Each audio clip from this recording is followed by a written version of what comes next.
Mr. President, I rise today to address the deep anxiety in Hawaii and across the country about President Trump's choice to lead the Department of Health and Human Services, or HHS, Congressman Tom Price.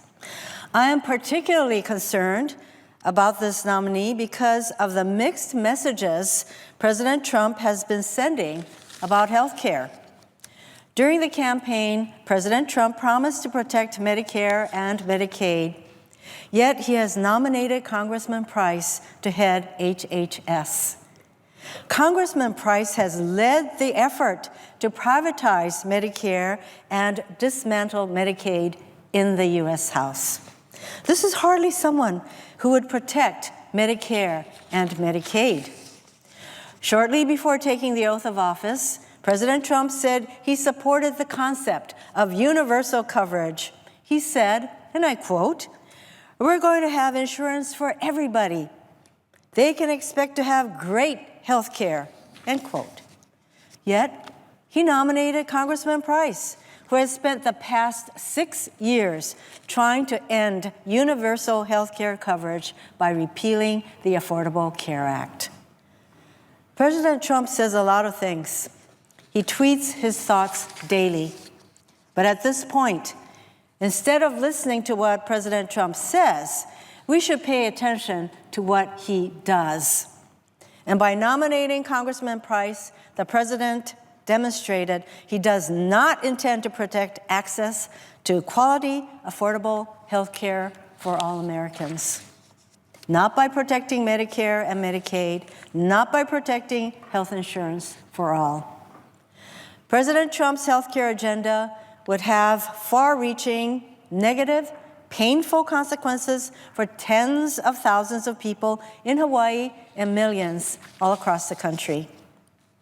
Maybe President Trump should tweet less and listen more.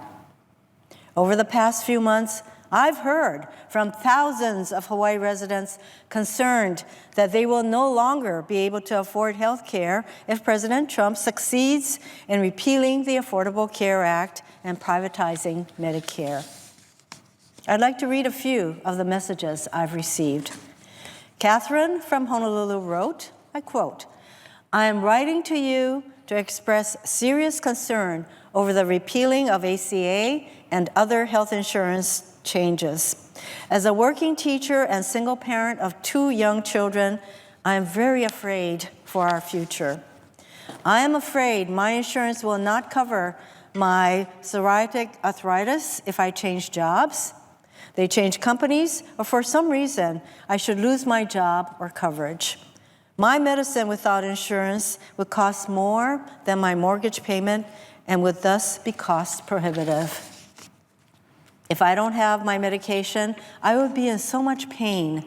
I would be unable to work and would therefore lose my insurance, which would mean I would never be able to get coverage because of a pre-existing condition.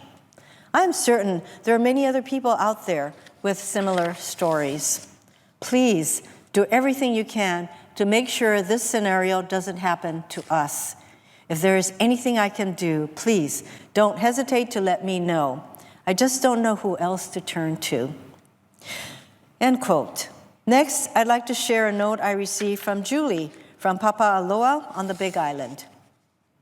Quoting Julie, "My husband and I are on Medicare together with a supplemental plan. We are totally dependent on Social Security for our income and Medicare for our health plan. Many millions of seniors are in the same situation as we are. Please continue to fight for us as this abominable horror of an administration goes forward.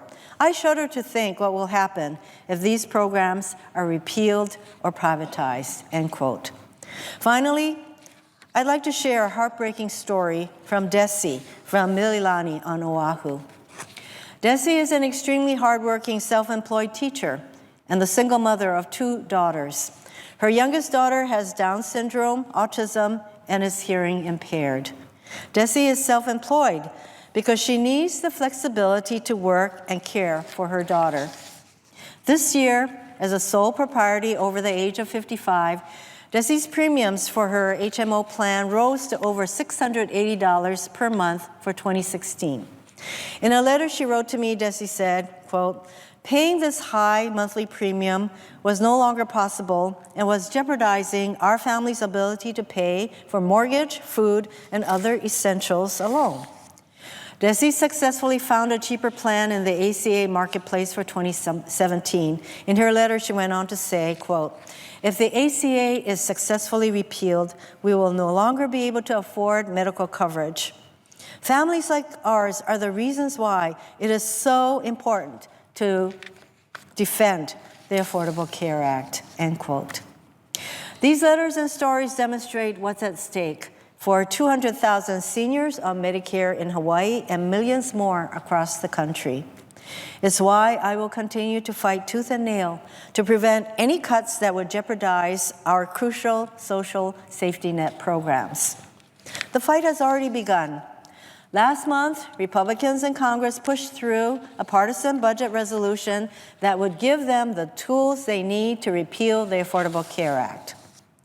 This assault on the Affordable Care Act is also an assault on Medicare and Medicaid because the ACA strengthened Medicare and Medicaid through, for example, closing the prescription donut hole and providing free preventive checkups for seniors. This is why I joined with my colleague from Indiana, Senator Donnelly, to introduce an amendment that would block congressional Republicans from privatizing Medicare or increasing eligibility standards for Medicare.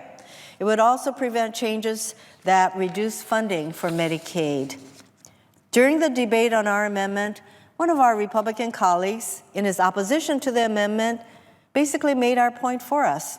He said something to the effect, "A vote in favor of our amendment to protect Medicare and Medicaid is a vote against repealing the Affordable Care Act." Exactly. In the end, it was a close vote on our amendment. And while the amendment lost, I was encouraged that two of our Republican colleagues, Senator Hiller of Nevada and Senator Collins of Maine, voted in favor of the amendment. In the coming weeks and months, there will be other battles to protect Medicare and Medicaid. It's going to be a daunting fight, but I'm not going to shy away from it. I'm going to do whatever I can, whenever I can, to protect the Affordable Care Act, Medicare, and Medicaid. In this fight, I strongly urge my colleagues to vote no on Tom Price's nomination to serve as Secretary of Health and Human Services. Tom Price is not the champion that millions of people in our country are counting on to protect their health and welfare. Mr. President, I yield the floor.